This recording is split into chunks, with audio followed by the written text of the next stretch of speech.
Hello दोस्तों। Exploring education आपका स्वागत करता है डेली हिंदी न्यूज़पेपर की करंट अफेयर्स की इस सीरीज में। आज की सीरीज में हम बात करेंगे 23 जनवरी के हिंदी न्यूज़पेपर से आपके लिए क्या क्या इंपॉर्टेंट करंट अफेयर्स के क्वेश्चन रह सकते हैं। तो आज के सेशन की शुरुआत श्री भगवत गीता के एक श्लोक से करते हैं। चैप्टर 2 श्लोक नंबर 69 के अंदर भगवान से श्री कृष्ण कहते हैं, या निशा सर्वभूताना तस्य जागृति संयमी यस्य जागृति भूतानि शानिश्य पश्यतो मुने। अर्थात संपूर्ण प्राणियों के लिए जो रात्रि के समान है, उस नित्य ज्ञान स्वरूप परमानंद की प्राप्ति में स्थित प्रज्ञ वो व्यक्ति होता है जिसपे सुख दुख हानि लाभ का कोई असर ना हो और वो इन स्थितियों में समतत्व रहकर एक जैसा रहकर अपना कर्म करता रहे। तो संपूर्ण प्राणियों के लिए जो रात है वो स्थित प्रज्ञ योगी के लिए क्या है, दिन है। और जिस नासवान सांसारिक सुख की प्राप्ति में सब प्राणी जागते हैं, परमात्मा के तत्व को जानने वाले मुनि के लिए वह रात्रि के समान होता है। यानी कि जो डे टू डे चीज की आपकी जो सांसारिक चीजें हैं वो एक स्थित प्रज्ञ व्यक्तियों के लिए उनका कोई मोल नहीं होता है। वो लाभ हानि को समान रखते हुए, खोना पाने को समान रखते हुए हर स्थिति में समतत्व रहकर, बैलेंस्ड रहकर अपना काम करता है। तो इसलिए भी आपको भी अपने गोल की तरफ बैलेंस रहकर काम करने की जरूरत है। टू द पॉइंटेड होकर आपको काम करने की जरूरत है। तो उसी सीरीज में हम शुरुआत करते हैं आज की क्लास की।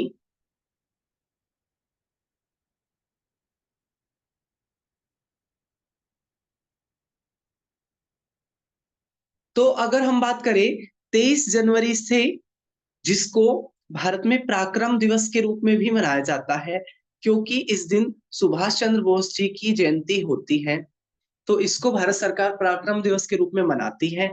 आज की अगर हम की हाईलाइट की बात करें तो जूट की MSP, MSP minimum support price जो भारत सरकार के द्वारा दिया जाता है, सरकारी मंडियों में आप अपनी फसल को इस रेट पर बेच सकते हो जो सरकार ने घोषित किया है, जिनको एमएसपी कहते हैं। ट्राइबल किंग, यानी कि पहली बार ऐसा होगा 26 जनवरी का जो ये प्रोग्राम होगा जिस पर इंडोनेशिया के जो राष्ट्रपति है वो क्या होंगे, हमारे चीफ गेस्ट होंगे। और जो ट्राइबल किंग है केरला से, वो क्या करेंगे, यहाँ पर पार्टिसिपेट करेंगे। इसके अलावा एक फ्लैगशिप स्कीम बेटी बचाओ बेटी पढ़ाओ, तो उससे जुड़ा हुआ कंटेंट हम आज देखेंगे। तो देर ना करते हुए शुरुआत करते हैं हम पहले क्वेश्चन की। पहला क्वेश्चन कह रहा है, अभी वर्ल्ड इकोनॉमिक फोरम की एक समिट हो रही है, वर्ल्ड इकोनॉमिक फोरम की एक समिट हो रही है। ये वर्ल्ड इकोनॉमिक फोरम की समिट हो रही है दावोस में। और वहां पर भारत की तरफ से एस जयशंकर वहां पर गए हुए हैं और मार्को रूबियो से उनकी मुलाकात हुई है। और मार्को रूबियो कौन है, यूएस के सेक्रेटरी ऑफ स्टेट है, सेक्रेटरी ऑफ स्टेट एसओएस है। कौन, मार्को रूबियो। एस जयशंकर कौन है, भारत के एक्सटर्नल अफेयर मिनिस्टर। दूसरा क्वेश्चन कह रहा है, उन ट्राइबल किंग का नाम बताओ जो केरल से है और रिपब्लिक डे की परेड अटेंड करेंगे। तो इनका जो नाम है वो है रमन राजा मनन। और ये मनन कम्युनिटी है, वहां से बिलोंग करते हैं। इडुकी वाइल्ड लाइफ सेंचुरी पड़ती है केरला के अंदर। एक आप पॉइंट आपका ये क्लियर हो गया कि इडुकी वाइल्ड लाइफ सेंचुरी कहाँ है। तो इडुकी वाइल्ड लाइफ सेंचुरी है केरला के अंदर, और वहां से बिलोंग करते हैं ये मनन ट्राइब से।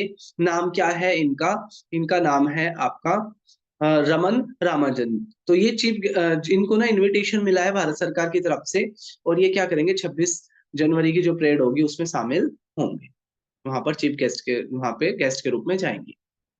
आईएनए ऑफिसर, तो क्या हुआ था, एक जो सुभाष चंद्र कैप्टन मोहन सिंह ने एक आईएनए बनाया था, ठीक है, जिसको मेन कार्यभार सुभाष चंद्र बोस ने संभाला। और इन्होंने इधर ईस्ट की तरफ से आते हुए, सिंगापुर जापान इस साइड से आते हुए, ठीक है, यहाँ अंडमान निकोबार में अपनी पैरेलल गवर्नमेंट भी बना ली थी। फिर जब हिटलर जर्मनी के अंदर हिटलर और ऐसे ही इटली के अंदर मुसोलिनी की जब वहां पर डेथ हो गई, तो उसके बाद जो आईएनए का जो योजना थी वो सक्सेसफुल नहीं हो पाई और ब्रिटिश गवर्नमेंट ने इन लोगों को पकड़ लिया। आईएनए के जो व्यक्ति थे उनको पकड़ लिया।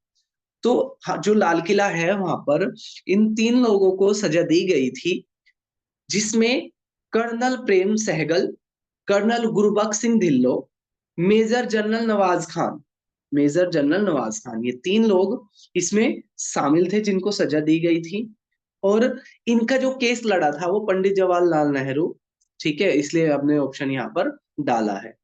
और तो ये सारी चीजें आपने याद रखनी है। हाँ, जो अंडमान निकोबार में जो गवर्नमेंट बनाई थी आईएनए ने, तो मेजर जनरल एडी लोगांथनम उसको संभाल रहे थे। मेजर जनरल एडी लोगांथनम, तो एक जो ऑप्शन है वो सारे दोबारा से देख लेते हैं। आईएनए बनाई थी किसने? मोहन सिंह ने। आईएनए को आगे किसने बढ़ाया? सुभाष चंद्र बोस ने। जब आईएनए सक्सेसफुल नहीं हो पाई तो आईएन ब्रिटिशर ने क्या कर लिया, आईएनए के जो ऑफिसर थे, जो व्यक्ति थे, उनको सजा देने के लिए उनको पकड़ लिया और लाल किले में इनका केस चला। 3 लोगों को फांसी की सजा हुई, प्रेम सहगल को, गुरबख्श सिंह ढिल्लों को, मेजर जनरल नवाज खान को। पंडित नेहरू ने इनका केस लड़ा था। और जो अंडमान निकोबार में जो सुभाष चंद्र बोस ने जो गवर्नमेंट बनाई थी, पैरेलल गवर्नमेंट बनाई थी, उसको संभाल रहे थे मेजर जनरल एडी लोगांथनम। ये चीज आपने याद रखनी। नेक्स्ट क्वेश्चन की तरफ बढ़े। बेटी बचाओ बेटी पढ़ाओ फ्लैगशिप स्कीम है। फ्लैगशिप स्कीम होते हैं जो जिसके अंदर बहुत सारी सब स्कीम होती है, उसको फ्लैगशिप स्कीम कहते हैं। 22 जनवरी 2015 को इसको लॉन्च किया गया था पानीपत डिस्ट्रिक्ट ऑफ हरियाणा से, क्योंकि हरियाणा में ही सबसे कम सेक्स रेशियो था। ये 3 मिनिस्ट्री के अंदर काम करती है। मिनिस्ट्री ऑफ वुमेन है और child development, ministry of health है और हेल्थ फैमिली वेलफेयर, और तीसरी है एजुकेशन। तो एक है एजुकेशन, एक है हेल्थ मिनिस्ट्री और एक है women and child development ministry. 3 ministry के अंदर ये काम करता है। इसके फर्स्ट फेज में 100 डिस्ट्रिक्ट जिनके लो चाइल्ड सेक्स रेशियो था, वहां पर इसका फर्स्ट फेज लॉन्च हुआ था। और बाद में क्या किया गया, इसको जो संबल स्कीम थी केंद्र सरकार की, उसके उसके साथ इसको मर्ज कर दिया गया अंडर मिशन शक्ति। अगला कह रहा है एमएसपी। तो एमएसपी क्या है? मिनिमम सपोर्ट प्राइस, जो भारत सरकार किसानों को एक वादा करती है कि भाई आपकी फसल अगर कहीं नहीं बिकी तो इसको हम खरीद लेंगे। तो अगर हम बात करें तो कैबिनेट कमेटी है इकोनॉमिक अफेयर्स की, जिन्होंने जूट की एमएसपी को ओके कर दिया। अब की बार 315 पर क्विंटल की क्या हुई है? हाइक हुई है। और हाइक होने के बाद ये कितने पे पहुंच गया? 5,650 पे। Jute corporation of India Bharat सरकार की नोडल एजेंसी होगी जो इसको देखेगी। तो सारे के सारे स्टेटमेंट क्या है? सही है। जूट के बारे में बात करें तो जीनस है कॉर्कस का, ये सेलुलोज और लिग्निन के अंदर पाया जाता है। इंडस्ट्रियल टर्म के लिए इसको रोजूट बोलते हैं। बांग्लादेश में इसको गोल्डन फाइबर भी कहते हैं। एलुवियल सॉइल और स्टैंडिंग वाटर इसकी रिक्वायरमेंट होती है। ये एक खारिफ क्रॉप है, मानसून की टाइम पर इसको उगाया जाता है। अगर हम यहाँ पर देखें जूट का प्रोडक्शन, तो जूट का जो सबसे ज्यादा जो प्रोडक्शन होता है भारत में, वो वेस्ट बंगाल में होता है।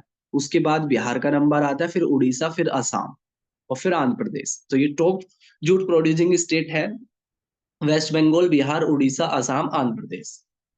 अगर हम बात करें यहाँ पर बांग्लादेश में जूट का प्रोडक्शन बहुत ज्यादा होता है। देखो ये आपको फोटो में दिख रहा होगा, ये जूट होता है, ये जूट का पौधा है। अगर हम वर्ल्ड वाइड बात करें तो बांग्लादेश वो इंडिया प्रोडक्शन के मामले में सबसे फर्स्ट पर है। फिर बांग्लादेश है, China, Uzbekistan, Nepal, south Sudan, Zimbabwe, Egypt, Brazil और भूटान। ये वर्ल्ड का टॉप 10 प्रोड्यूसिंग कंट्रीज है, जिसमें India, Bangladesh, China 3 top producing country है। अब बात करें भारत की तरफ से T20 के अंदर सबसे ज्यादा विकेट लेने वाले कौन से गेंदबाज बन गए हैं, तो ये गेंदबाज बन गए हैं अर्शदीप सिंह। इन्होंने युजवेंद्र चहल को, ठीक है, क्या कर दिया? सरपास कर दिया। तो ये था हमारा 23 जनवरी के हिंदी न्यूज़पेपर के करंट अफेयर्स के क्वेश्चन। जल्दी हम मिलेंगे एक और नई वीडियो में, तब तक के लिए टेक केयर, जय हिंद, जय भारत।